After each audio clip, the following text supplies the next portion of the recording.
Hi everybody, Dave Donaldson here, Regional Tech Director. I've been getting questions on and off about certain functionalities inside of Docusign once you've got some documents created. Remember, we're in the Docusign Rooms account. When you log in, you'll land on your Documents tab if you've created a room already from compliance. Inside the room, you will see different types of documents. You'll see PDFs as they're stamped, right? That'd be something that was scanned in, right? A signed copy. So that's what happens after you've taken a form, which are the blue stamped ones that say formed, and they've been out and signed. If they've come back from another co-broker, then they come back into the system, they would come in as a PDF, right? So you could ultimately have three copies, a form, a signed, and a PDF version of a similar document, okay? You can hide those documents. You can edit those documents. You can email those documents. You can merge the documents. You can split the documents. You can download the documents. You can email them directly from here. And I'm going to walk you through a couple of those different functions and so you can see what those look like, right? So first, if you have a form, actually, let's jump into this one. So first, if you have these PDFs and you would want to merge them, right, you select the tabs in the upper right-hand side. Now, as you're selecting tabs, what you're seeing here at the top of the page is this navigation bar, right? That won't appear unless I've engaged with a document. Now, I don't want you to actually click and open the document. I want you to click on the circles, and then you see this navigation bar pops up. Now you see I could create a copy of this document, right? So if I wanted to keep this version, but I wanted to create a copy and then save it as something else, then I can create a copy, right? I can move it to a different folder, right? Because I can have different folders in rooms. And I can have different folders by action, add a folder, okay? I can email. So instead of having to go through envelopes, I could email this document directly from here. Now, I could email it to my lender. I could email it to my cooperative broker, my lender, my client, if they just needed to have copies without having to go through the envelope. So that is our direct mail. But if I do direct email from here, remember, that's not the signing platform. So I need things signed. I still need to go through the envelope. But this is a way to send a direct email to somebody. All signing has to take place through the envelope. So if I check a secondary document, you'll see another function opens up here. Now I have the ability to combine. So that means if I click combine, okay, then I can create it as a new document and it will have merged these two documents together. So for those of you that like to send out a completed all one document of everything you did, you could do it this way. Now, I like to have them itemized, so I know what I have differently, but some people like to combine into one single complete document. So that's what the combine feature allows you to do, okay? Now, next to, so I've covered move, copied email, combine, Docusign. If I click this pencil, it's going to create an envelope that I can go in and sign on top of this document. The download button allows me to download it to my computer, right? So I can do whatever. Maybe I wanted to email it from there. Maybe I want to save it on my hard drive or get it out to a cloud. So I can download it to my computer. That's what that button is here. I can archive these documents. When you have multiple documents that are the same thing or versions that have been signed and re-signed, you can archive them. Oh, I didn't want to open one up yet. Sorry.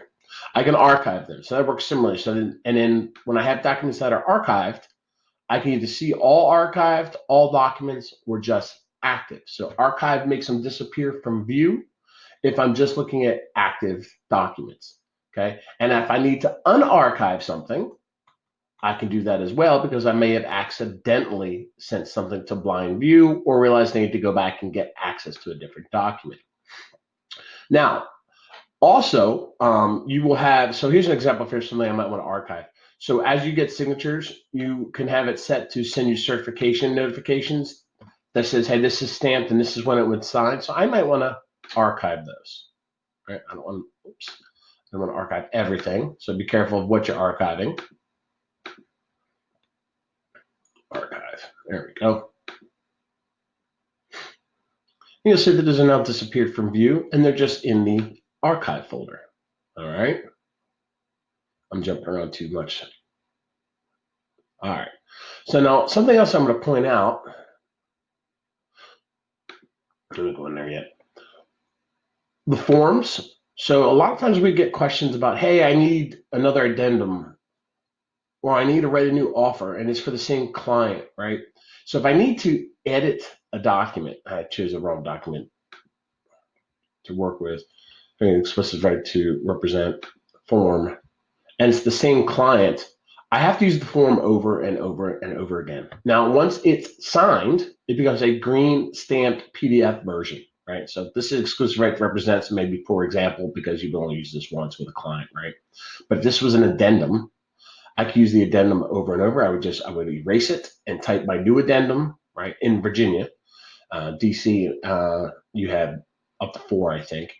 And I would reuse this document. But once the original's been signed, then I've got my signed version of that document. So that's how this works. You cannot add additional documents that I've already added to a particular room. All right, so now let's take a look at something. Let me just go ahead and click on a document. So if I'm in a document, of course I grab one that's one page. I want one that's multiple pages.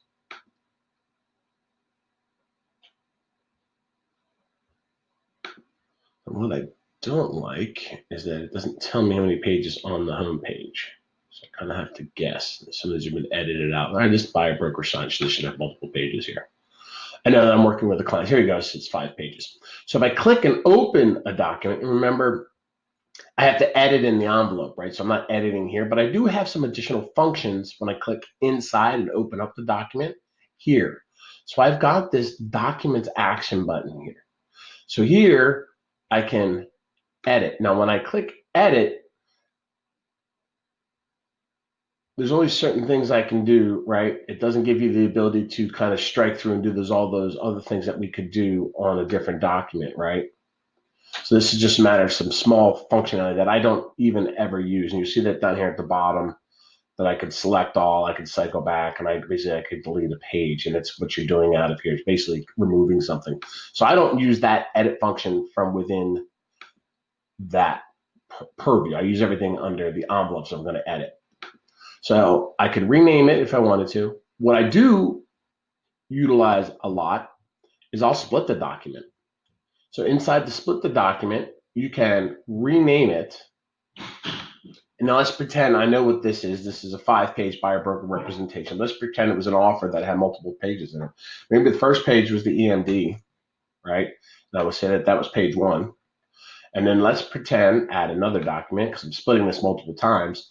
Let's pretend that the page was the ratified contract. And then pretend it was 2 through 17, but I only have 2 through 4. So I'm going to call that was 2 through 3.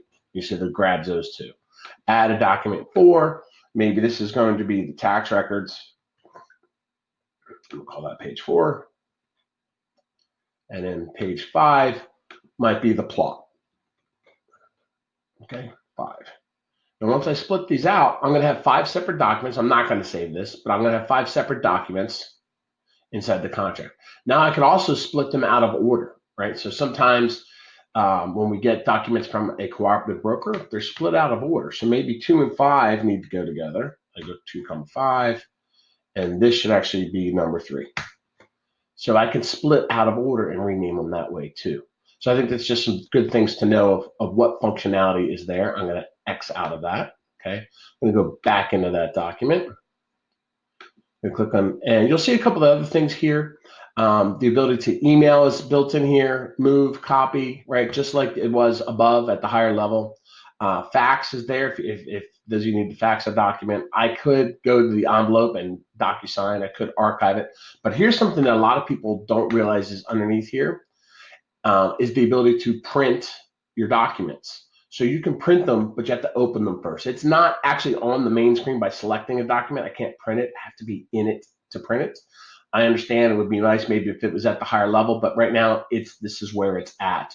So if I had a form where I wanted to go get wet signatures instead of electronic signatures, I would go to the blue form version of it that's been completely filled out. And then I would open it up here and print it out. Or I could just click on it and download it and print it out, but that's a wasted step, right? So you can do that from within the document there. So that was some of the really key functionality that when you're utilizing, starting to move through Docusign at a little bit higher level and start to do something, the different tools that I think a lot of people are concerned about clicking on buttons because they don't know quite sure what they're going to do, that I thought was important for me to share with you guys to today. So if you have any questions on that, take your time, walk through the video. I always recommend that you create room templates, or not room templates, room sample tests, right? And play with the different documents. Start churning through the different functionality and seeing how things work, so that when it comes to working in a real life environment, and this is typically what happens, people are stressed and concerned that can't exactly get a function to do what they want it to do, whether they have learned it in class or haven't actually seen it before. It's probably there somewhere. It's just a matter of knowing where to find it. So I hope you found this helpful, and have a great day.